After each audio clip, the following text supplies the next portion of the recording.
అమ్మ ఈరోజు ఏం చేస్తున్నావు? ఏం చేస్తానన్నా, చపాతి మెంతాకు ఫ్రై చేస్తామన్నా. మెంతాకు ఫ్రైకి కావాల్సిన పదార్థాలు: మెంతాకు, ఎర్రగడ్డలు, ఒట్టిమిరపకాయలు, జీలకర్ర, నూనె, పెసరపప్పు, ఉప్పు, పప్పుల పొడి. ముందు ఆయిల్ వేసుకోవాలి, జీలకర్ర వేసుకోవాలి. జీలకర్ర వేసుకున్న తర్వాత ఒట్టిమిరపకాయ వేసుకోవాలి, ఎర్రగడ్డలు వేసుకోవాలి. కొంచెం ఎర్రగా అయిన తర్వాత పెసరపప్పు వేసుకోవాలి. బాగా కలబెట్టాలి. ఇప్పుడు మెంతాకు పెట్టాలి, కొంచెం ఉప్పు వేయాలి.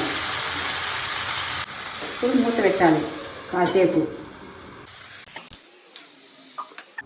సిమ్లో పెట్టి 2 నిమిషాలు ఉంచుకోవాలి.